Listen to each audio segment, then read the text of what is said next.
보기를 참고하여 윗글의 감상을 적절하지. 상사 동기는 남녀가 결혼의 어려움을 극복하고 애정을 추구하는 서사라는 점에서 애정 전기소설의 전통을 따르면서도 전대소설보다 현실성이 강화되었다. 감정에 충실하여 애정을 우선시하는 주인공의 성격, 서사 진행에 적극 개입하는 보조적 인물의 등장, 환상성을 벗어나 일상에 밀착된 배경의 설정 등에서 이를 확인할 수 있다.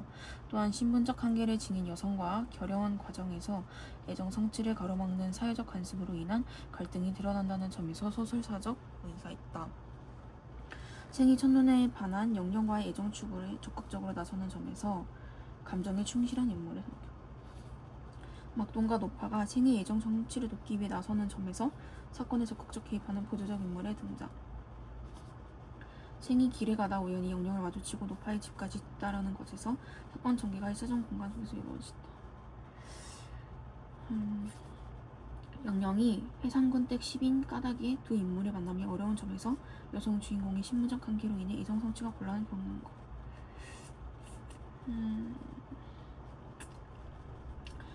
해상군 부인의 허락을 구하려는 노파에게 생이 동조하는 것에서 사회적 관습 안에서 현실적인 애정 성취 방법을 찾는 인물의 내적 갈등을 확인할 수 있군.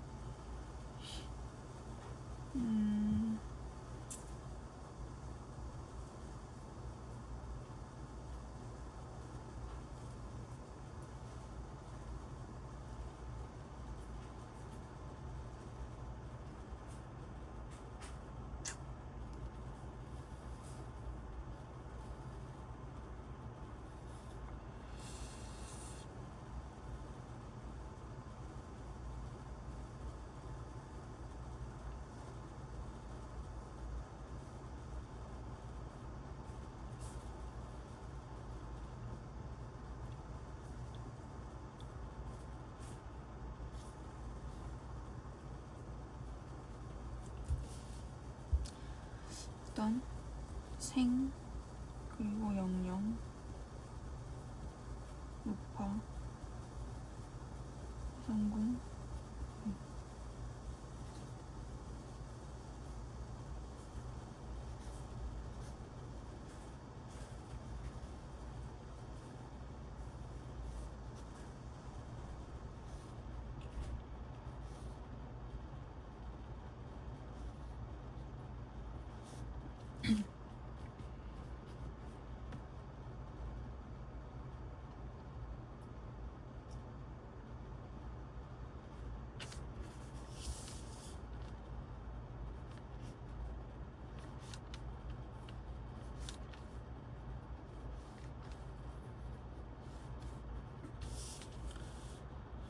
후, 12일이 지날 무렵 노비 박동이 눈물을 흘리며 물었다. 남군께서 늘 언행이 호방하시고 재주가 무리 중엔 탁월해 거침없으시더니 요즘에는 울적해하시니 말 못할 근심이 있는 듯하옵니다.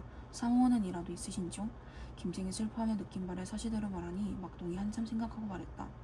소인이 난군을 위해 마르게 계책을 올릴 테니 난군께서 애태울 일이 없으십니다.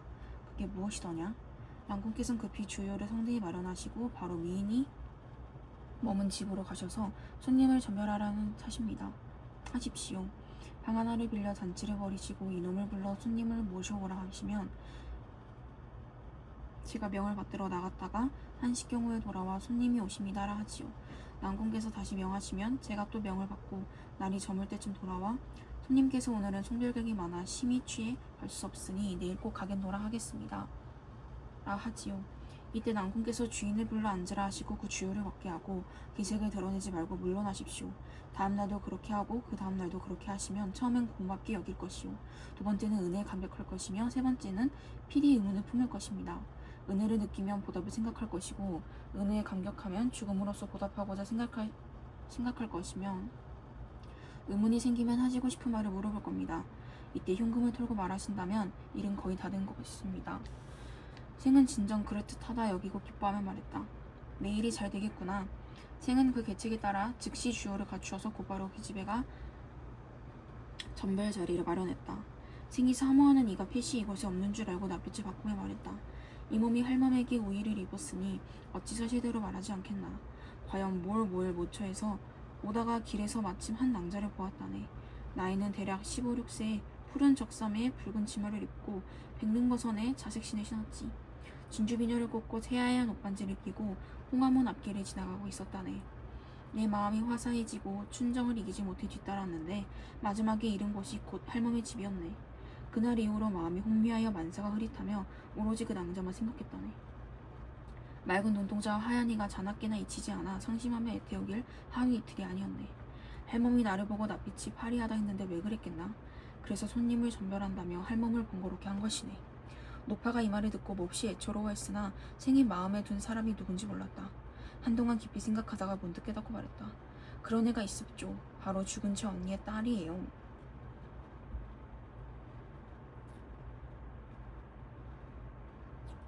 이름은 영영이자 난양이죠.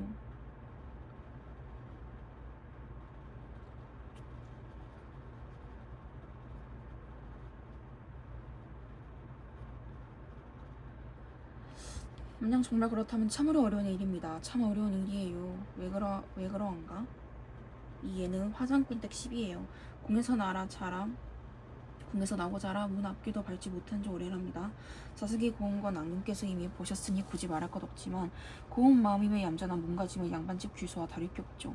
게다가 음률과 문장을 알아 나리께서 어여삐 여기시고 장차 소실로 맞으려 하셨지만 부인의 시샘이 하동의 사자후보다 심하여 그렇게 못하고 있을 뿐입니다. 지난번 그 애가 올 수 있었던 건 한식대를 맞아 그 애가 어미의 제사를 이곳에서 지내려고 부인께 말미를 얻었기 때문이죠. 그리고 때마침 나리께서 외출하신 터에 올 수 있었지 그렇지 않았던들 난공께서 어찌 얼굴을 볼 수 있었겠습니까? 아이고 난공께서 다시 만나기는 참으로 어렵습니다. 참으로 어려워요. 생이 하늘을 우러러 탄식하며 말했다. 아 끝난 것이로구나. 나는 필시 죽겠구나. 노파가 안타까워 멍하니 있다가 다시 말했다. 딱 한 가지 방법이 있었죠. 단호가 꼭 한 달 남았습니다. 그때 이 몸이 죽은 언니를 위해 제사상을 차리고 부인께 영영에서 반나절의 말미를 주도록 청한다면 만에 하나 난군의 뜻을 이룰 수 있을 것입니다. 난군께서는 돌아가시어 때를 기다렸다 오시죠. 신이 기뻐하며 말했다. 할멈 말대로 된다면야 인간의 5월 5일이 천상의 7월 7일이 되겠소. 챙과 노파는 각각 만법을 기원하며 헤어졌다.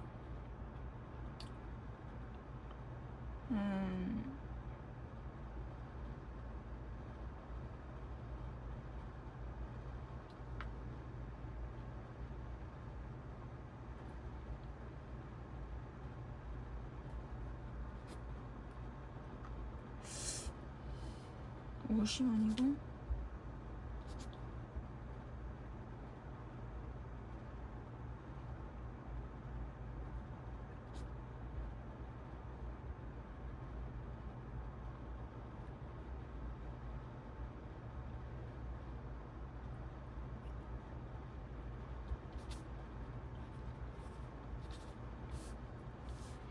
막동은 생의 근심이 서워.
일단은 이거는 가만 더 적절하지 않은 거 기억에서 미음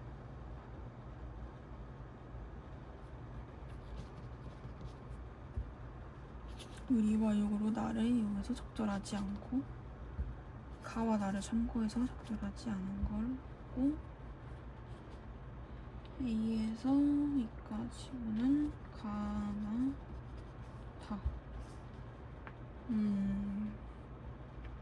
가부터 도노몬의 한거 18곡은 지향하는 삶을 실천하는 태도의 변화 과정을 형성한 연시조로 제1수부터 제19수까지의 내용이 긴밀히 연결되어 있다.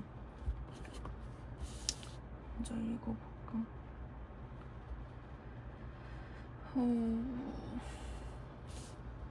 그리고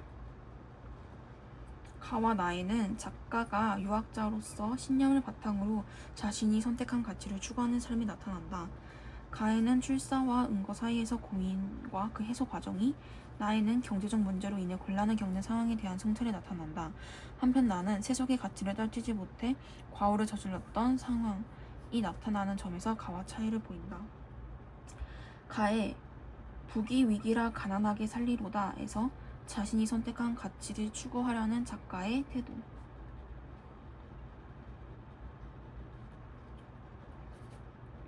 궁에도 이를 잃지 않는다 해서 작가가 추구하는 유학자로서의 신념.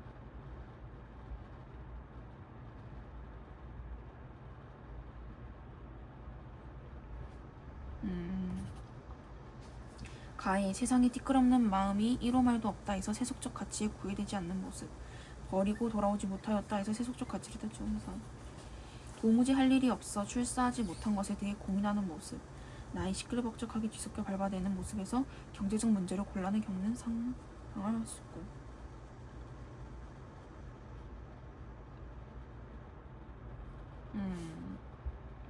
도가 어찌 다르리에서 출사와 은거 사이에서의 고민이 해소되었음을, 나의 일을 잃은 것에 대해 이후에는 마땅히 조심해야겠다고 다짐하는 성찰적 태도.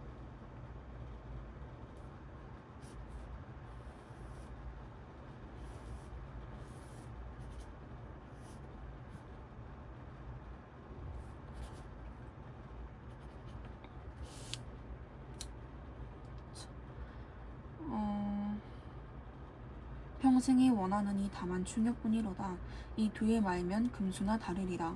마음에 하고자 하여 십제 황황하노라.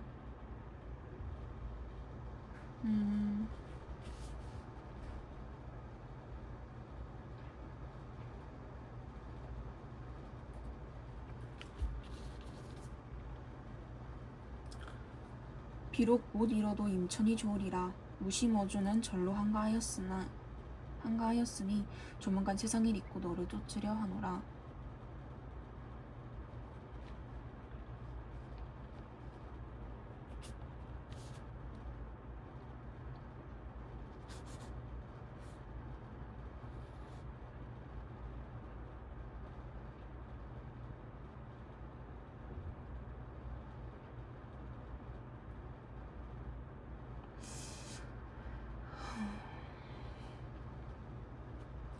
출하는 치기군 택민 처하면 조월 경운 명철 혼자는 이것을 즐기나니 하물며 부귀 위기라 가난하게 살리로다.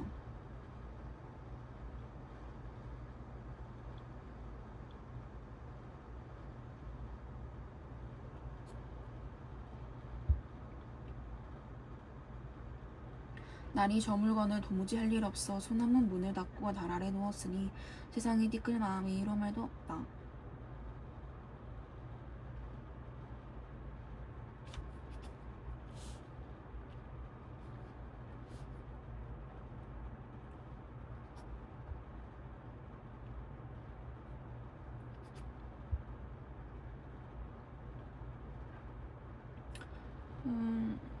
성현에 가신 길이 망고의 한 가지라.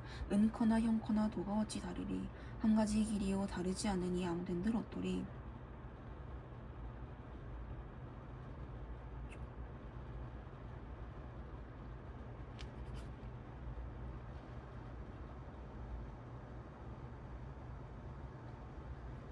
강가에 누워서 강물 보는 뜻은 세월이 빠르니 백세인들 길겠느뇨. 10년 전 진세의 일념이 얼음 녹듯 한다.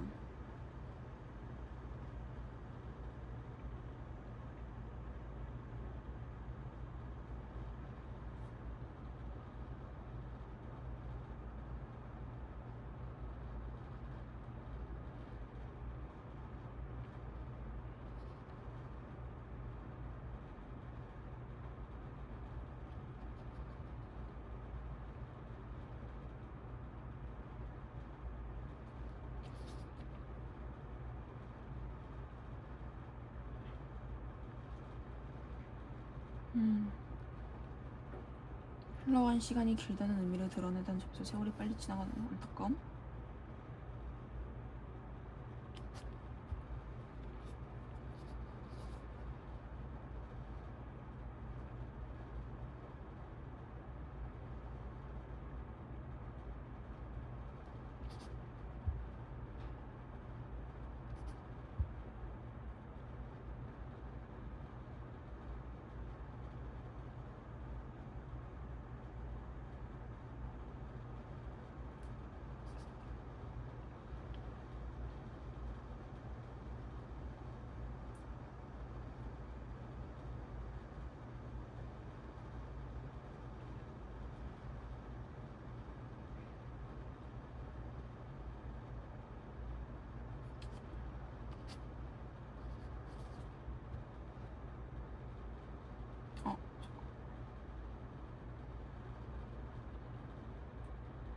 아니다.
그다음에 나에 대해서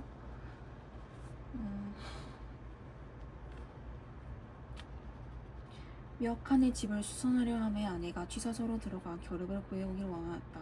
미팅은 안 된다고 하고 유평은 해보자 하는데 나도 스스로 생각해보니 저런 기와를 쓰기에 겨룹은 그다지 아끼는 것이 아니고 다만 민간의 요구와 요청에 응하는 것이기에 이를 요구하더라도 이 일을 심히 해치지 않을 듯하였다. 그래서 다시 의견을 널리 구해보지 않았다.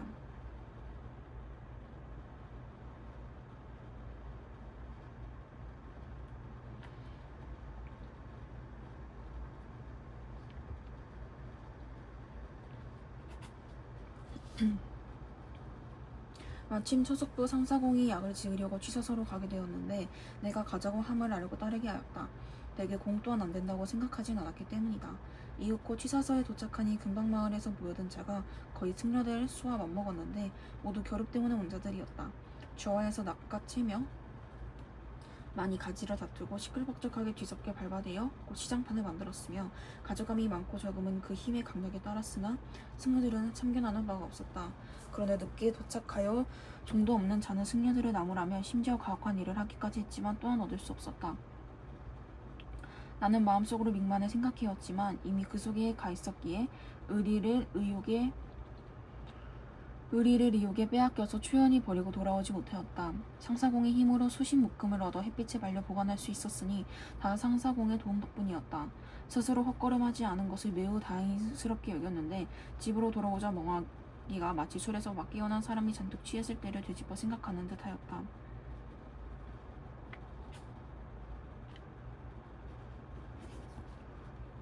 내 아내는 비록 원대한 식견이 있는 사람은 아니었지만 내가 항상 공공함 때문에 치욕을 입을까 걱정하였으니 가령 이와 같을 줄 알았다면 반드시 나의 행차를 권하지 않았을 것이고 유평도 또한 마땅히 찬동하지 않았을 것이다. 상사공은 청렴하고 정직하여 주고받음이 구차하지 않다. 거처하는 집 아래채가 세 칸의 초가집이니 마땅히 겨룹이 필요할 것이다. 그리고 삼계 서원은 원장이 되었는데 취소사가 바로 삼계 서원에 귀속된 절이었다. 그때 서원의 노비가 개인적으로 취소사에 가서 머물고 있는 자가 서너 명 있었으니 진실로 가지려고 하면 힘없을 걱정이 없었다. 그런데 담담하게 한마디도 간섭함이 없으니 그 마음속으로 반드시 나를 비난하였을 것이다. 그런데도 애써 나를 위하여 저와 같이 마음과 힘을 써주신 것은 다만 나의 공공함을 불쌍히 여겨서일 뿐이다. 맹자는 궁에도 이를 잃지 않는다라고 하였고 이극은 궁할 때의 그 해를 안대리를 살펴본다였다. 나는 궁함 때문에 이미 스스로 이를 잃어서 평소에 하지 않던 행동을 했고 또 어른들에게까지 피해를 끼쳤으니 참으로 부끄러워할 일이다. 이미 뉘우칠 줄 알았으니 이후에는 마땅히 조심해야겠기에 이를 갖추어 기록하고 또 유택이 나를 아껴 약이 되는 유익한 말을 했음을 드러낸다.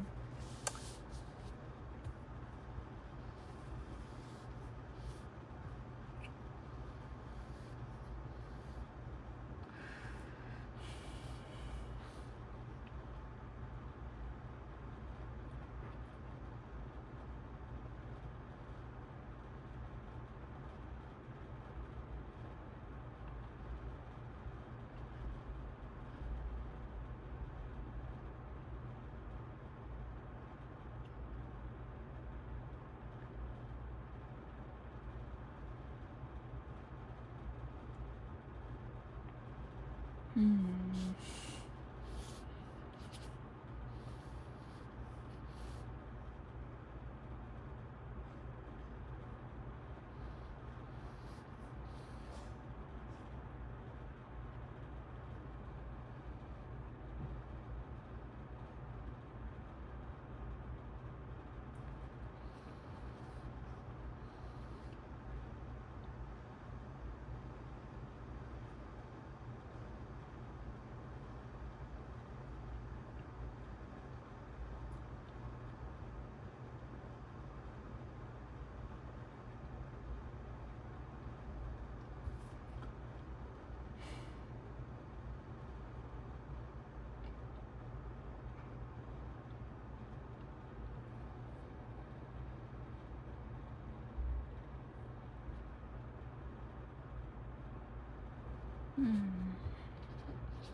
무성격자의 정의는 자신을 구속하는 속물적 욕망을 경멸하고 현실에서의 적극적인 행동을 주저하는 한편 자신과 주변에 관심을 집중한다. 그는 주변 대상을 관찰하여 그 의미를 파악하고 파악한 내용에 반응하며 그런 자신을 분석하기도 한다. 나아가 관찰과 분석을 수행하는 자신의 내면마저 대상화함으로써 인간 심리의 중축적 구조를 드러낸다. 선할팔을 놓으며 이익을 따지는 상대를 경멸하면서도 선할팔이 올라가는 것을 주목하는 데에서 자신을 구속하는 속물적 욕망으로부터 자유롭지 못한 모습을 찾을 수 있고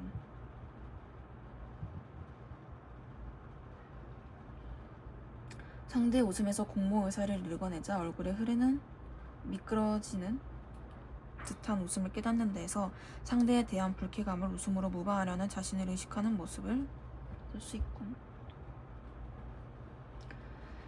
중문 안으로 들어가는 상대를 불러내지 못하고 자신이 그를 부르지 못한 이유를 생각하는 데서 행동을 주저하고 자신에게로 관심을 돌리는 모습.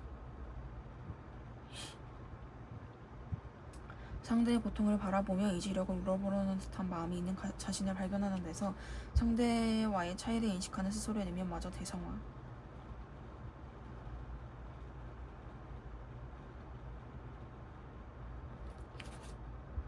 물주기를 바라보는 상대로부터 이전에는 한 번도 보지 못한 눈을 확인하는 데서 주변 대상을 파악하여 상대가 내비치는 생각에 대한 강렬한 동경을 파악하는 모습.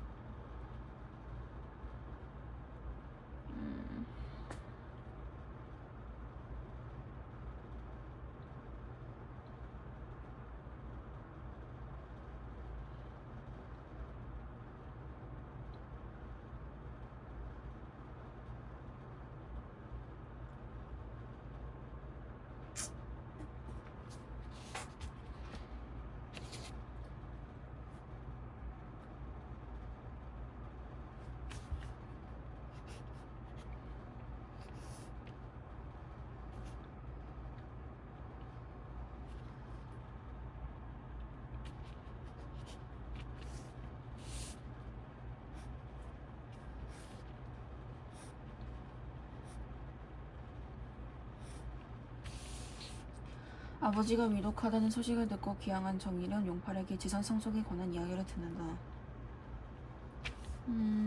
용팔이 정일이 아버지 아버지가 아직도 지키고 있는 그의 재산을 넘겨다보는 듯한 용팔이가 따지는 사날팔이에 거침없이 한 자리씩 올라가는 것을 유심히 바라보고 있는 자신을 의식하며 보고 있을 때 이렇게 대강만 놓아도 하고 산판을 밀어놓으며 쳐다보는 용팔의 눈과 마주치게 되자 정일이는 흠칫 놀라게 되는 자신의 얼굴이 붉어지는 걸 깨달았다. 여기에 대한 상속세만 해도 큰돈인데 악물고 할 수 있는 이것은 제 말씀대로 하시지요.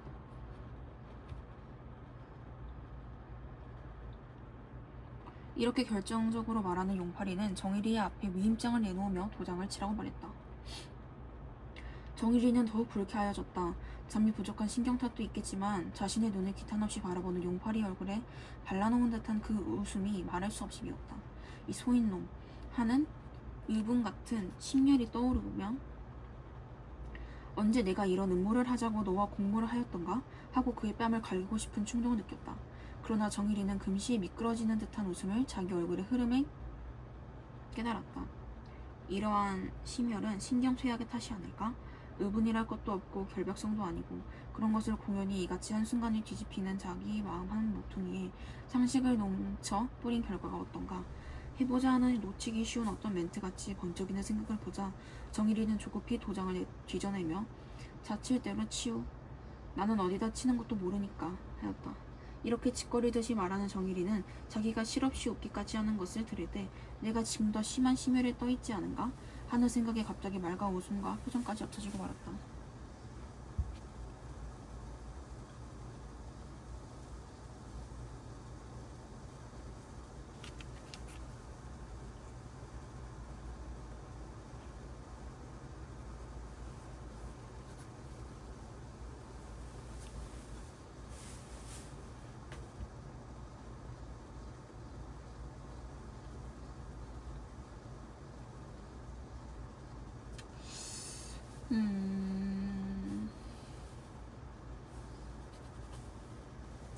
도장을 치고 난 용팔이는 공손히 정일이에게 돌리며 장금은 제가 장인께 말씀드리겠습니다 하고 일어난다.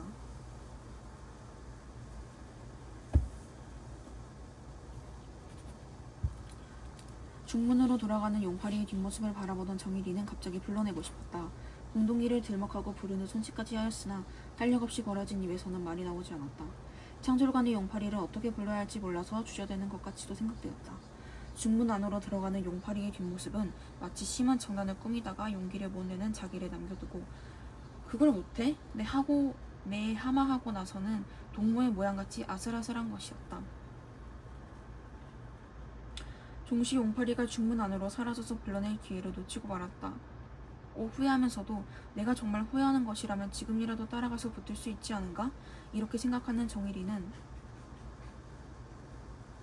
용팔이가 이 말을 시작하였을 때부터 자기는 육감으로 벌써 얘기하였던지도 모를 일이 지금 일어나리라는 기대가 앞서는 것을 느끼고 정일이는 실험의 결과를 기다리는 듯이 숨을 죽이고 귀를 기울이고 있었다. 예사로운 말소리는 들리지 않는 거리였으므로 긴장한 정일이의 귀에도 한참 동안은 아무 말도 들리지 않았다. 아버지도 종시 죽음에 굴복하고 마는가? 이렇게 생각되어 정일이는 긴장하였더니만큼 허전한 실망에 담배를 붙이려고 성년을 그었을 때 자기의 귀를 때리는 듯한 아버지의 격분한 고함 소리를 들었다.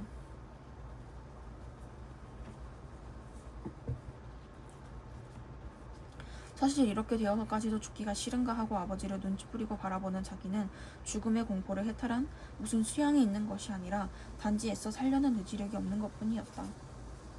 아버지는 한 번도 자기의 생활을 회의하거나 죽음을 생각할 필요가 없었던 사람이므로 이같이 죽음과 싸울 수 있는 것이 아닐까 생각하였다.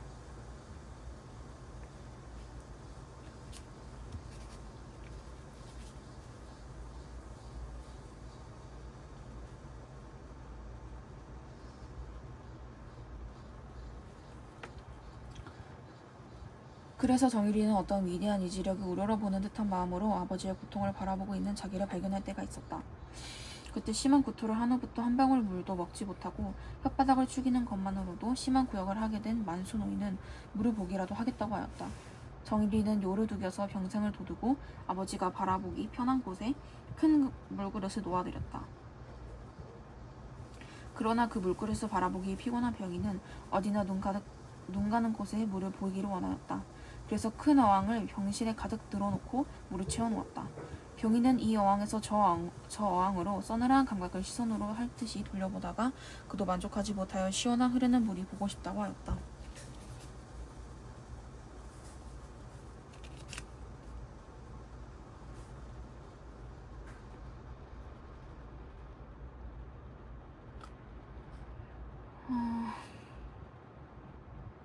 정일이는 아버지가 보기 편한 곳에 큰 물그릇을 놓고 대접하여 물을 떠서는 작은 폭포같이 들고 쏟고 또 떠서는 들이쏟기를 계속하였다. 만수노이는 꺼멓게 탄 혀를 벌린 입 밖에 내놓고 황홀한 눈으로 들이오는 물주기를 바라보고 있었다. 그 눈을 볼 때 정일이는 걷잡을 사이도 없이 자기 눈에 눈물이 솟아오름을 참을 수 없었다. 정일이는 일찍이 그러한 눈을 본 기억이 없다고 생각했다. 더욱이 아버지의 얼굴에서 자기 아버지에게서 저러한 동경이 사무친 황홀한 눈을 보게 되는 건 의외라고 할 밖에 없다.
나를 보고 적절하지 않은 것.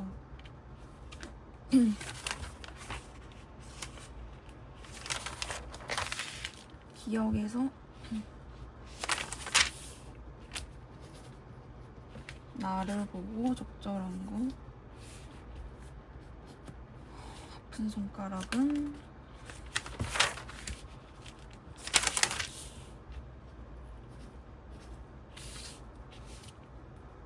그러면 일단은 나부터. 나는 언어의 한계와 가능성에 대한 신의 탐구를 보여준다. 언어를 사용함으로써 대상을 파악할 수 있지만 그 결과는 다시 언어에 구속된다는 필연적 한계를 갖는다. 그래서 시인은 기존의 언어 사용 방식을 벗어나려는 시도를 한다. 이를 통해 언어와 대상이 기존의 관습에서 벗어나 자유를 향해 나갈 수 있는 가능성을 모색하게 한다. 그리고 가는 부재하는 임을 기다리며 더 나은 세상에서 대한 바람을 드러내고 나는 봄과 같은 세계에서 대상들과 함께 자유를 누리려는 바람을 드러냅니다. 그러나 가는 대상에게 의미를 부여하는 화자의 시선이 두드러짐에 비해 나는 화자에 주목하는 대상들의 모습이 두드러진다는 차이를 보여요. 이 차이가 주변 존재들을 대하는 태도나 바람이 실현하는 방식에 반영되기도 해요. 가의 화자가 바라는 세상은 해돋는 아침과 같이 어둠을 벗어나 밝음을 회복한 세상일 거야. 나의 화자가 지향하는 세계에서 대상들과 자유롭게 서고 앉고 반짝이고 구를 거야. 화자는 꽃송이를 창백한 대성으로 보고 나의 화자는 대상들 각각의 모습에 주목하여 그 개별성을 드러내고 있구나. 가의 화자는 피마저 불어넣는 희생적 태도를 보이고 나의 화자는 대상들이 원하는 바를 실현하게 하여 자유를 함께 누리려는 태도.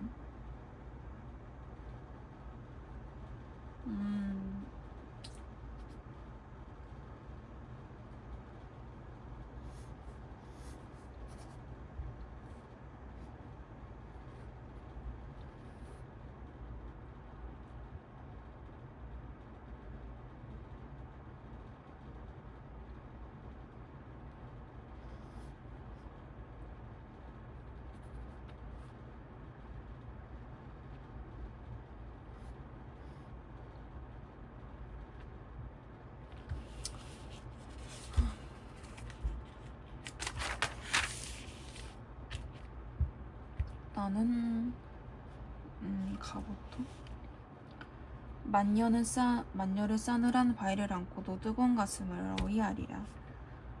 어둠의 창백한 콧송이마다 게임으로 피 터진 입을 맞춰 마지막 한 방울 피마저 불어넣고 해돋는 아침에 죽어가리야. 사랑하는 것, 사랑하는 모든 걸 다 잃고라도 흰뼈가 되는 먼 훗날까지 그 뼈가 부활하여 다시 죽을 날까지 거룩한 1월의 눈부신 모습 임의 손길 앞에 나는 울어라. 마음 가난하거니 임을 위해서 내 무슨 자랑과 선물을 지니랴. 의로운 사람들이 피 흘린 곳에 솟아오른 대나무로 만든 피리뿐 흐느끼며 이 피리의 아픈 손가락이 구천의 사무침을 임은 듣는가. 미워하는 건 미워하는 모든 것 다 있거라도 붉은 마음이 수치되는 날까지 그 수치 대사라 다시 제될 때까지 못 잊지 모습을 어이하리야. 거룩한 이름 부르며 나는 울어라.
저기 저 담벼 저기 저 라일락 저기 저 별 그리고 저기 저 우리 집게의 똥하나 그래 모두 이리와 내 언어 속에 서라.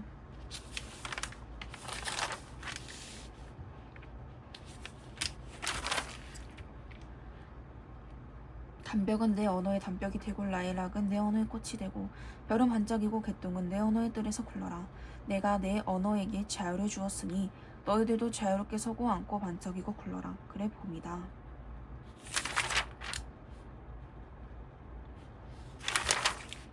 봄은 자유다. 자 봐라. 꽃피고 싶은 놈 꽃피고 입 달고 싶은 놈 입 달고 반짝이고 싶은 놈은 반짝이고 아지랑이고 싶은 놈은 아지랑이가 되었다. 봄이 자유가 아니라면 꽃피는 지옥이라고 하자.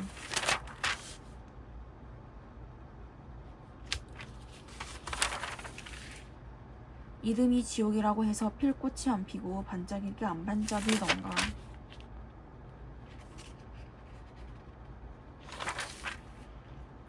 내 말이 옳으면 자, 자유다. 마음대로 뛰어라.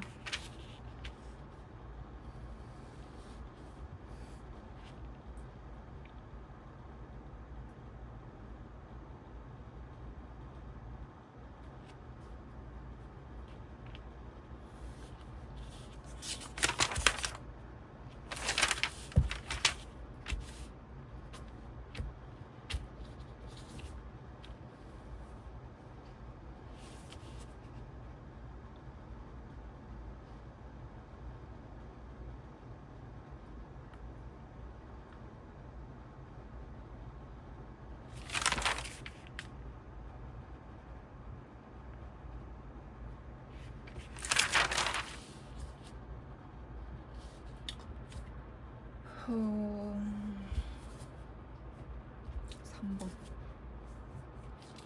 가는 일현과 유견에서 물음의 형식.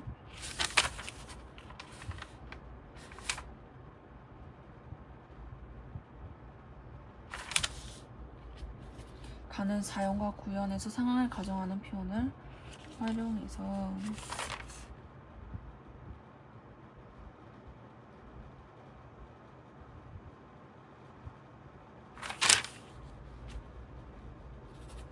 반복적인 표현을 제시해서 쉼표를 사용하여 이른다.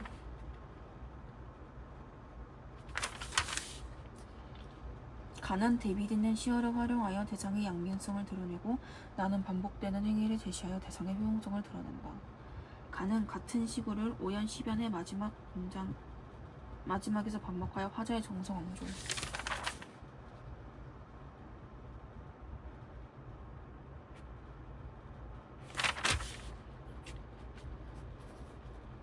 일연 끝 문장의 이어를 2연 첫 문장으로 연결.